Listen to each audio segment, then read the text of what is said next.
Leitura diária. Livro de Ester, capítulo 9.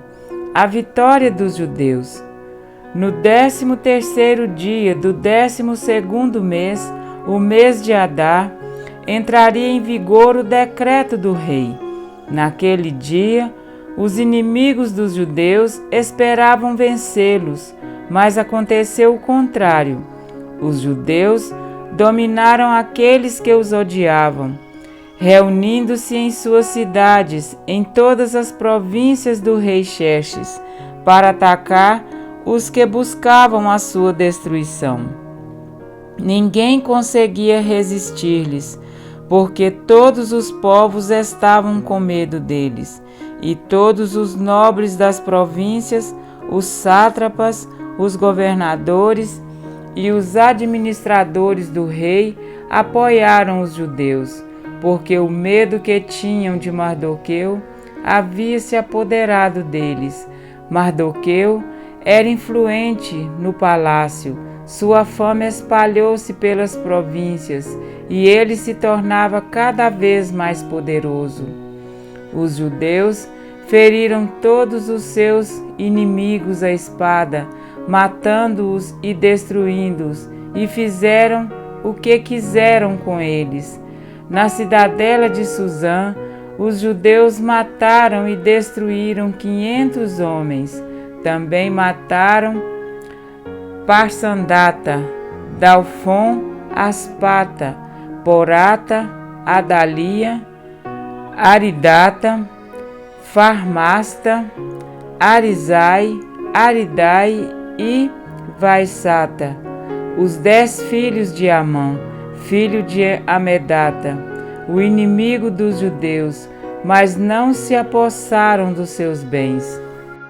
Naquele mesmo dia, o total de mortos na cidadela de Suzã foi relatado ao rei, que disse à rainha Ester: os judeus mataram e destruíram 500 homens e os 10 filhos de Amã na cidadela de Suzã.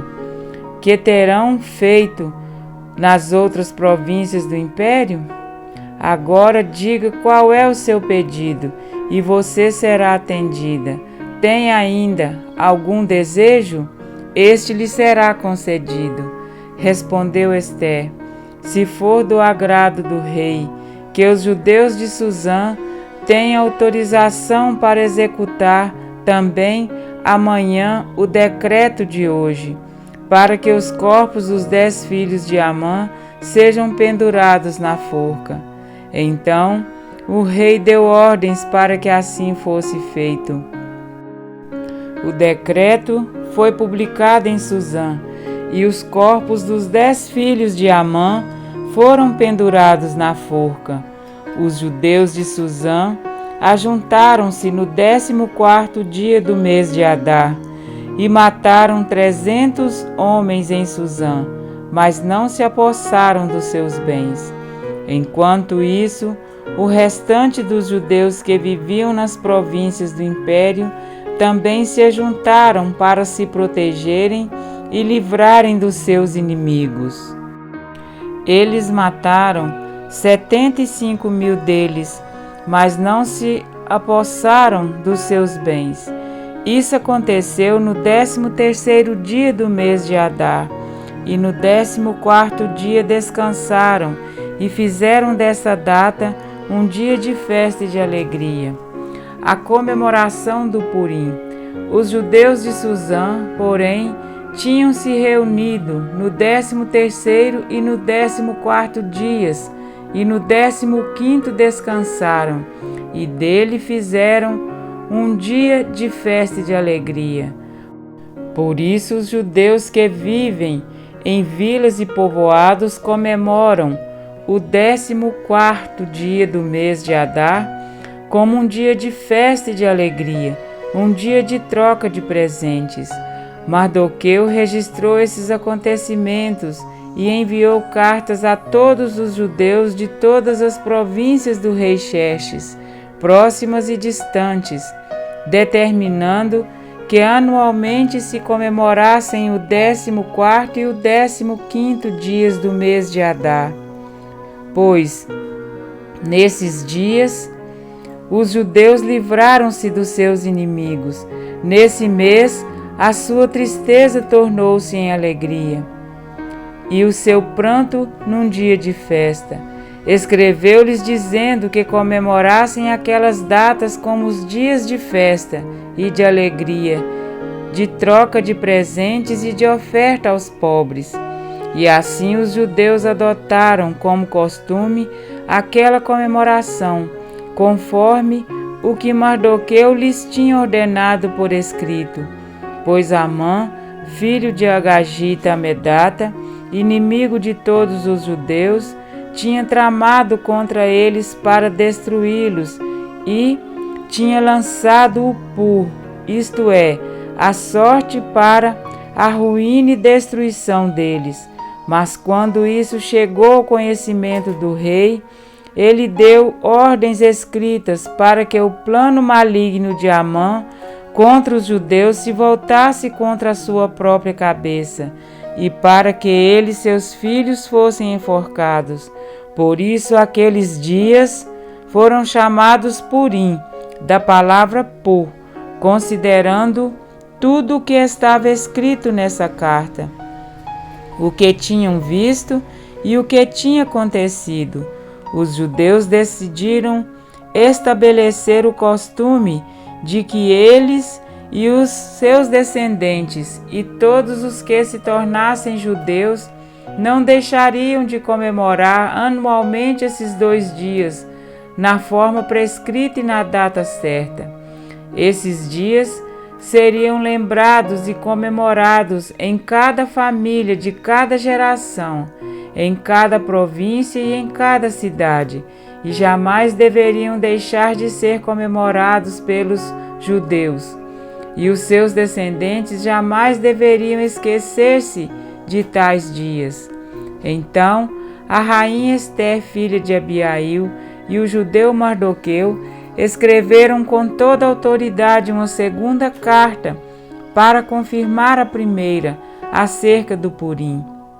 Mardoqueu enviou cartas a todos os judeus das 127 províncias do império de Xerxes, desejando-lhes paz e segurança, e confirmando que os dias de Purim deveriam ser comemorados nas datas determinadas, conforme o judeu Mardoqueu e a rainha Ester tinham decretado e estabelecido para si mesmos, para todos os judeus e para os seus descendentes, e acrescentou observações sobre tempos de jejum e de lamentação. O decreto de Ester confirmou as regras do Purim, e isso foi escrito nos registros. Amém? Para refletir, no dia 13 do mês de Adar, o reino de Assuero foi despertado por uma sangrenta guerra civil. O edito, que concedia aos judeus a liberdade de se defender, os encheu de coragem e de valentia.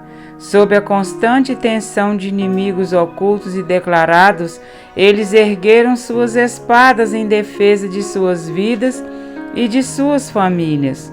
Em todas as províncias houve oposição, mas também a defesa daqueles que lutavam pela subsistência de seu povo. Amparados pela invisível mão do Senhor, se dispuseram para defender a vida e tiveram sossego dos seus inimigos. Dentre os mortos, restaram apenas os despojos, bens e animais que não foram tocados, pois simbolizavam a impiedade e a idolatria de seus algozes. E o pedido inusitado de Ester, na verdade, era uma prática do Antigo Oriente, que provavelmente servia como uma clara advertência quanto ao resultado da traição e a evidência da legitimidade dos decretos promulgados com o selo real. Após um dia de acirrada luta, raiou um novo dia, dia de alegria, de banquetes e dia de festa e de mandarem porções dos banquetes uns aos outros. Os judeus iniciaram um costume que não se deixaria de comemorar. Estes dias seriam lembrados e comemorados geração após geração, por todas as famílias. Esses dias de Purim jamais caducariam entre os judeus. Depois do labor veio o descanso, depois da tristeza a alegria, depois do luto a festa. Ester e Mardoqueu, que tornou-se grande na casa do rei e afamado por todas as províncias, escreveram com toda a autoridade cartas aos judeus, confirmando os dias de Purim, com palavras amigáveis e sinceras, palavras que encerravam um capítulo de dor e iniciavam um capítulo de vitória. Estamos vivendo, por assim dizer, o dia 13 do mês de Adar. Há um adversário ao nosso redor, cheio de grande cólera, sabendo que pouco tempo lhe resta. Apocalipse 12:12. E o Senhor está prestes a encerrar o último capítulo da história do pecado e inaugurar o primeiro capítulo de nossa história eterna. Deus escreveu com toda autoridade o dia e a hora de nossa redenção, o Purim que tanto almejamos. Mas enquanto aguardamos, precisamos estar revestidos com a armadura de Deus, porque a nossa luta não é contra pessoas, mas contra as forças espirituais do mal. Efésios 6:12. Não é uma guerra civil, de um contra outro, e sim uma guerra espiritual que requer a confiança no único que tem poder para vencê-la, Jesus Cristo, com palavras amigáveis e com letras que não se podem revogar. O nosso Salvador nos prometeu: e eis que venho sem demora, e comigo está o galardão que tenho para retribuir a cada um segundo as suas obras. Apocalipse 22:12. É só um pouco mais e viveremos com Cristo, o eterno Purim. Amém?